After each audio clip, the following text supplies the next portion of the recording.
The flood-prone city of Jacksonville on high alert as Irma's expected to dump heavy rain there. Storm surges also a big concern. The mayor of Jacksonville, Lenny, joins us now on the phone. Mayor, you had ordered more than 250,000 people to leave at-risk areas yesterday. Are they cooperating? We think so. We actually started the evacuations even before it was mandatory. A couple of days ago, we asked them, strongly encouraged voluntary ones, understanding the traffic flow that would be coming up from South Florida, and then we went mandatory yesterday. So we hope they're complying. There seems to have been traffic movement, and we're asking everybody to be safe. What are the biggest concerns in Jacksonville at this stage? The big concern right now is the latest model has it moving to the west. So, you know, there's some social media buzz that some people may not be taking this as seriously as they were. This is still a major threat to our city. We went through Matthew last year, which did serious damage, came in off the coast. This is a much different storm, much more widespread throughout our city with flood risk, major wind risk for debris flying around, canopies and trees moving. So major threat here. We just don't want our people to be complacent. For those who may have dragged their feet and now are thinking maybe they made the wrong move, how are your shelters holding up and any room left? As of a couple hours ago, we had only filled up 10% of the open capacity. So there's plenty of room in our shelters, and we have more capacity to open.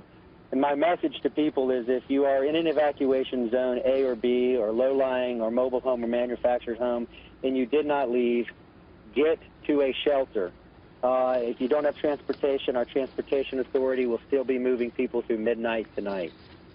You folks are no strangers to hurricanes. Does this one, Irma, feel much different?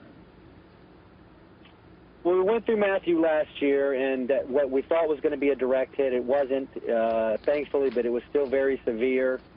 Again, another very powerful force of Mother Nature, that while we have models, she is still unpredictable and can inflict serious damage. The city is prepared, our sheriff's office, our fire department, our public safety workers. By the way, these men and women are all going into the field to put their lives on the line for our safety. And our city's ready, our people are resilient, and we also stand by ready to help our friends and neighbors throughout the rest of the state of Florida. I'm sure you're not getting much sleep these days, but what about this storm is going to keep you up tonight when you are able to get a little rest? People taking this seriously because, again, the models show a move to the west from the earlier models. So I've been telling people through local media here, you know, you see rain and you think this isn't a serious storm. We're going to have hurricane-force winds, 60 to 70, 50 to 60 miles per hour winds on the ocean front, 80-mile gusts, and even as you get inland, serious winds. If you go outside, you know, you could have a piece of debris fly and hit you, a downed tree, a power line.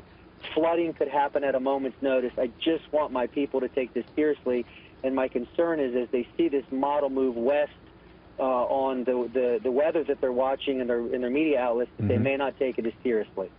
Mayor Lenny of Jacksonville, we wish you and the good people of Jacksonville the very best. Thank you, sir. Godspeed to everyone in Florida. Thank you.